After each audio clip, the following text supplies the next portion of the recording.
के 3 माँ के बच्चों को थप्पड़ मार के आप आशीर्वाद नहीं ले सकते।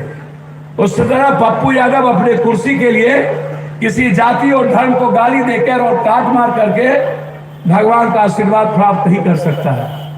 इसलिए भगवान चाहते हैं तो दूसरों का मुस्कुराने का अवसर दीजिए और दूसरों के संकट में, क्राइसिस में, दूसरों के आंसू में उसका आंसू पोंछने की शुरुआत करिए। मैं आपको बधाई देता हूं कि सैकड़ों साल से हमारे पूर्वजों ने, दादा परदादा ने इस मेला को लगाया। आज हमारे गार्जियन, हम खुर्दा गए, ये हमारे भाई, हमारे परिवार के लोग चले गए हमारे, और उन्होंने कहा कि आपको आना है। हम भूल गए थे। आज कहीं घटना थी, कहीं धरना था। हमको बेसिकली हम अर्थ युग में हम economical, 1 nation 1 education, 1 nation 1 health, 1 nation 1 job, and इसके अलावा हमारे पास कोई मुद्दा है नहीं। हम सिर्फ गरीबी और गरीब को बिठाना चाहते हैं, देखना चाहते हैं कि ये कैसे खत्म हो। पान न पान की डंडी हम कोशिश करते हैं कि हर गरीब तक लेके पहुंचे। हमारे गार्जियन चले गए कि आपको आना ही पड़ेगा, और कुछ हमारे रिश्तेदार लोग, तो मुझको लगा चलिए आदेश का पालन करें।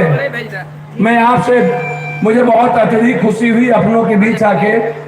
आप दुनिया में कौन भी सेना मिल गई थी दुर्योधन को, अर्जुन को कृष्ण मिला था। आप जिनको जाति के आधार पर जो देना हो देते रहिए, पप्पू यादव को अपना आशीर्वाद देते रहिए, यही मैं आपसे उम्मीद करूंगा, ताकि हम दुनिया के लिए जीत पाए, दुनिया के लिए मुस्कुराने का अवसर दे पाए, और जितना पप्पू यादव का है वो सब कुछ दे दे दुनिया को।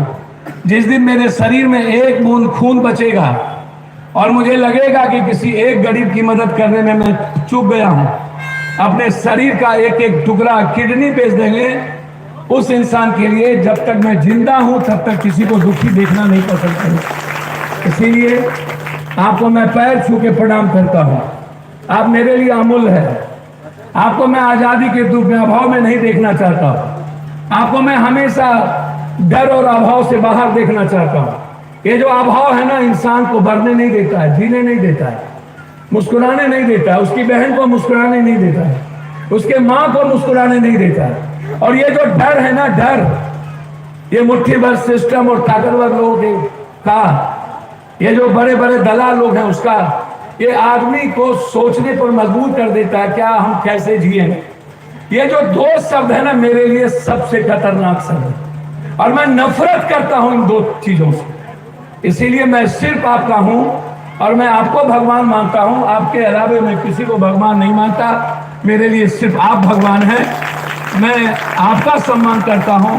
मैं इन्हीं शब्दों के साथ आज रात में आपके यहाँ कार्यक्रम है, मैं बधाई दूंगा मेला कमेटी के सभी सम्मानित युवा साथियों को, जिन्होंने मुझको इस लायक समझा। मेरी खुशनसीबी है कि मैं इस लायक हूं कि आपका स्नेह पा सका, आपका आशीर्वाद लेने का मुझे मौका मिला।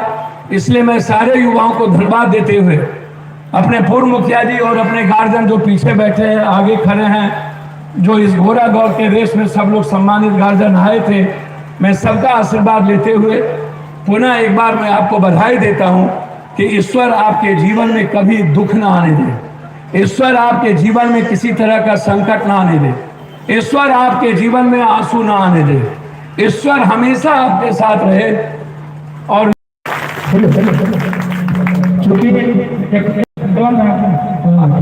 सांसद महोदय यहाँ हैं और किन्हीं का तारीफ मुंह पर करना हमको लगता है ठीक है। ठीक, इसको चंबल तारीफ मुंह पर करना हमको अच्छा नहीं लगता है। एक घटना घटी गड़गमा के अंदर, एक घटना घटी, 2 ममेरा फुफेरा भाई एक्सीडेंट कर गया। एक तो बच्चा दौड़ दिया पटना जाते जाते, दूसरा बचा किसी तरह से। उसको गांव वालों ने कुछ सहयोग करके पूर्णिया हॉस्पिटल में भर्ती कराया, और जब पूर्णिया हॉस्पिटल में भर्ती हुआ तो लगा कि गलत हॉस्पिटल में वो लड़का चला गया, 1.5 लाख का बिल आ गया उसका।